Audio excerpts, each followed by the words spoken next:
Consider supporting DanDanTheFireman on Patreon for just $1 a month. More information and link below. What is up, everybody? Dan the Fireman here. I want to talk to you about 5 motorcycle camping myths, and I'm going to try to debunk them. I'm going to give you my opinion on them real quick, and I'm going to tell you kind of what I've done to mitigate the cost and some of the situations that I run into when it comes to motorcycle camping. And I just want to bring that to you guys. So if you like this kind of stuff, please click that subscribe button. Right next to it is the notification bell button, and you'll be notified every single time I post a video. So if you like beginner tips and all that stuff, if you like motorcycle gear reviews and camping tips, make sure you do that. But I want to go ahead and talk about this. It's my great Saturday series. I'm going to start camping really soon, and during this whole video you're going to see my past camping trips popping up here. So just to give you some visual reference of what I'm talking about. So let's go ahead and go to myth number 1. Good camping gear costs too much. That could be true. That could be very true. And if you go to like REI and you go to a bunch of these outfitter places and you see how much a tent costs, oh my gosh, they cost a lot. You see how much a sleeping bag, a good quality sleeping bag costs? It costs a lot. So what I would do is you really don't want to skip out on a tent if you want to do tent camping, or if you want to do hammock camping. Now, hammock camping is a really good cost savings thing when it comes to actually getting out and going, because you really just need that and a sleeping bag. Maybe a sleeping pad too, but that's all you need. That's cool. And I'm gonna try to give you like a half smile right here, but I got the helmet. I'm just like, hey, that's all you need.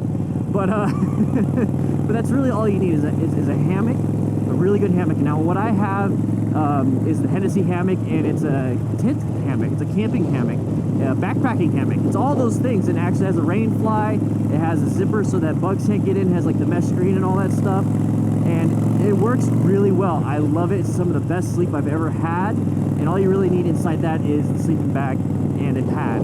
Now a tent is great too, because you're able to put all your stuff in depending on how big it is, how big it is. You can put like all this gear and stuff, you can throw it in there and you're good to go, so you don't have to have the stuff on the outside your tent, exposed in the weather. But I really like the fact that with the hammock, you get everything that you need, good quality sleep, and all you need is a sleeping pad, or a sleeping pad and a sleeping bag. Now the sleeping bag that I have is a really nice Kelty down sleeping bag. It was kind of expensive. It was over $100 something. I think it was over $150 when I first bought it. But I went to Walmart and actually bought my girlfriend a nice sleeping bag. It's a mummy bag, everything. And it actually does really well. It does really well. It's the same form factor as mine, but it is like super cheap compared to mine.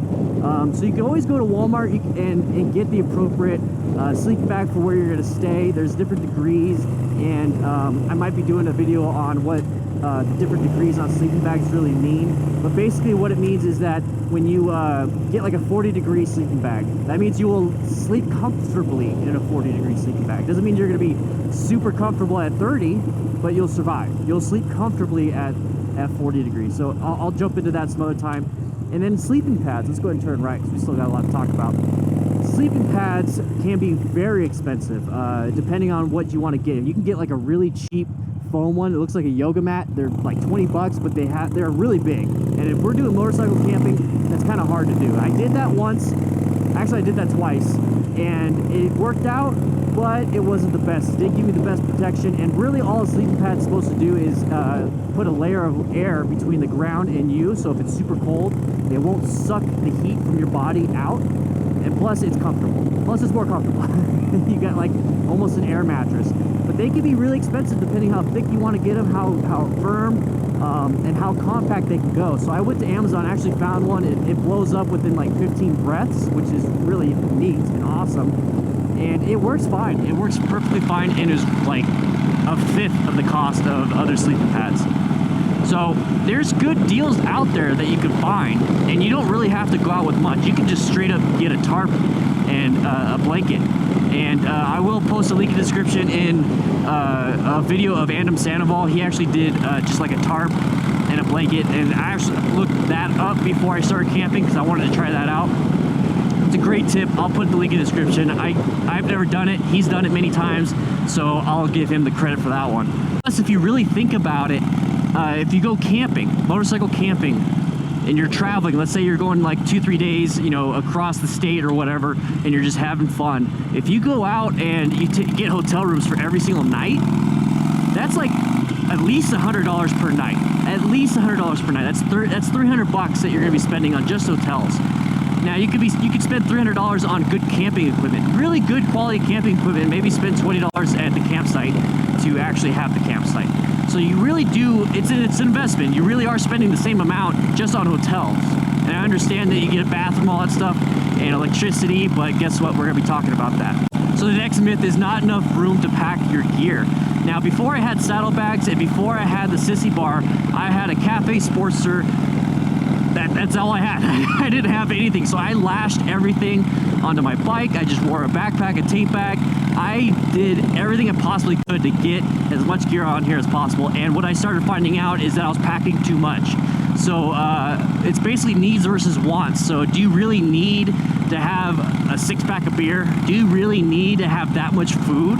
Do you really need that much water? If you do a little bit of planning beforehand, and you know if there's like a site up there that has that stuff, you might spend the premium of like a convenience, and you know, pay like an extra $1 for a bottle of water. But is it worth it? I think it's worth it sometimes.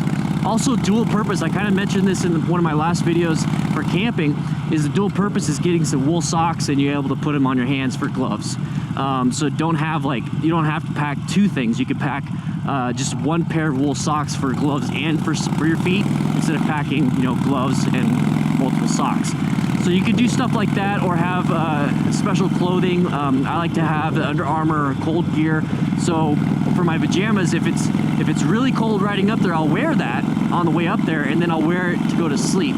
So it's really good to have 2 different pairs. So if you don't have to worry about having, like, you know, nighttime clothes and riding clothes and hiking clothes. You can kind of mix and match, but definitely, you know, you want to wear good clean clothes when you go to sleep, because you can be sleeping in your sleeping bag.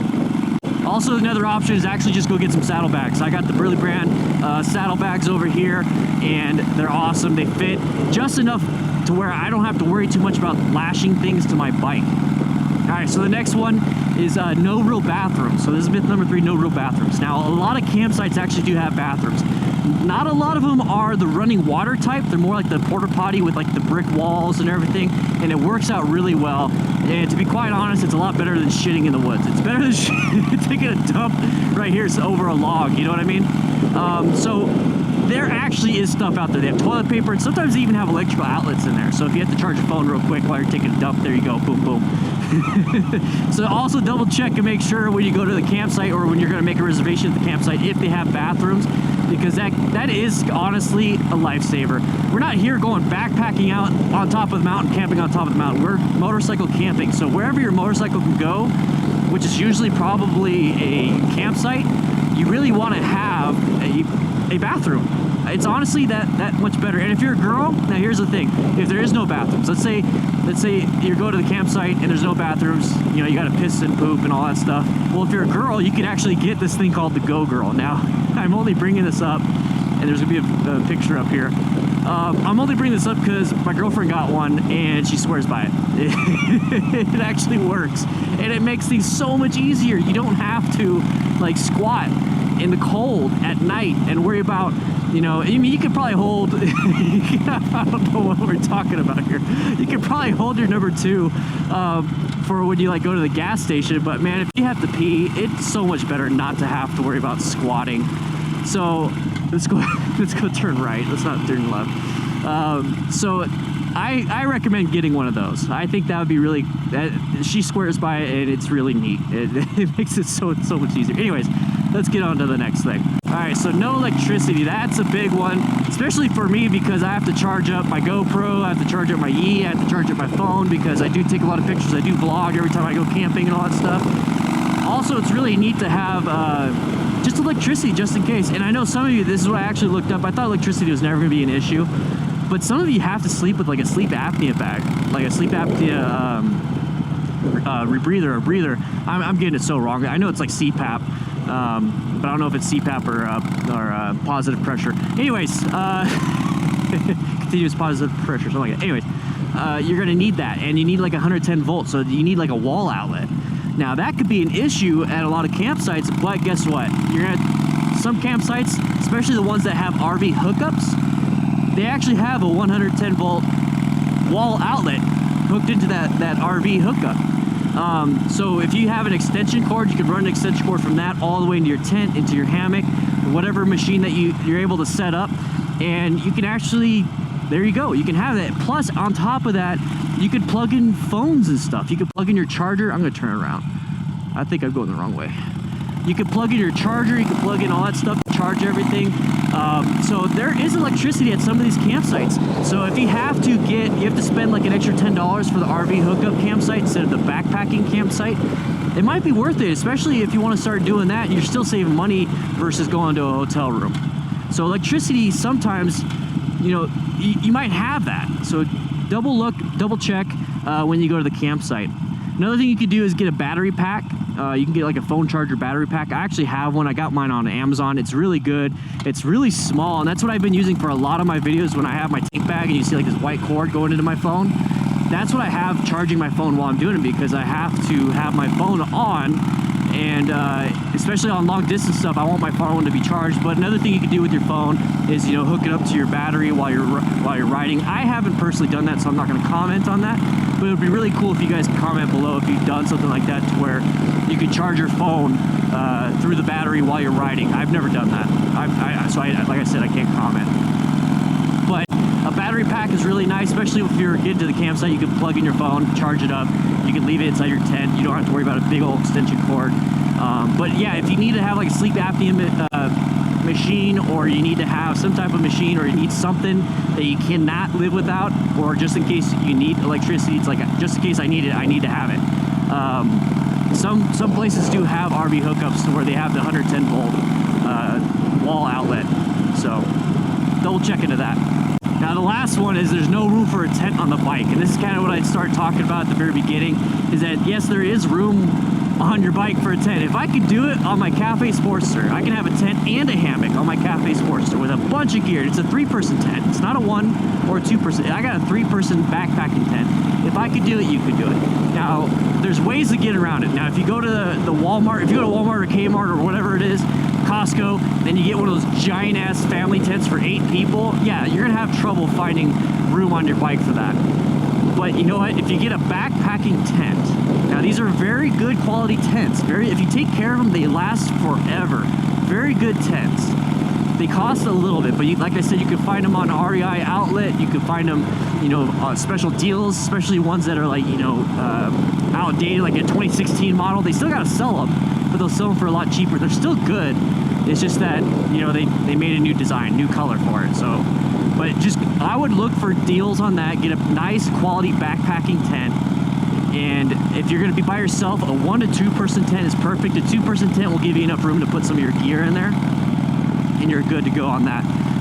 And to attach it to your bike, be creative. Attach it with bungee cords. Make sure, you know, that's nice and safe, so it doesn't like fall off to the side. Attach it to your backpack, and then attach your backpack to your bike.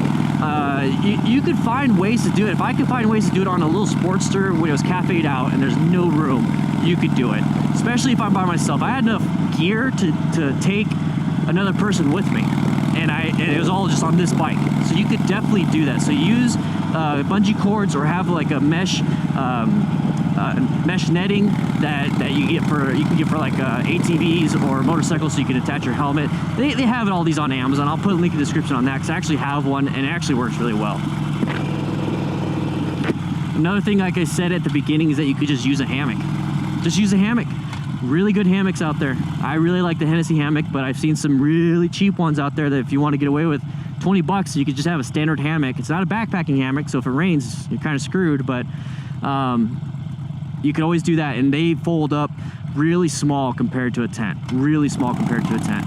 All right, guys, those are all the myths that I have right now, but if you have like a question, that's basically what these were. If you have a question about motorcycle camping that I might not have answered or given you, please write it in the comments, because I want to be able to answer these questions. And to be honest, there's probably a lot of people out there that know way more. No, there is people out there that know way more than I do. when it comes to motorcycle camping. And if you guys are watching this, please help me answer those questions, and we'll get some really cool camping footage real soon, because I'm gonna be going up Mount Lemmon and camping up there overnight and kind of putting all these things into practice so you can see what I'm doing and not just talking about it while riding on roads like this. You know what I mean? And it'd be really cool to have a nice meetup to where we all go camping up there and we all just hang out. But I'll be seeing you guys next weekend at Indy Motorcycle Tucson. I'll be there for the little barbecue cookout, and I can't wait. With that said, hope you guys ride safe, be safe, and I'll see you guys later.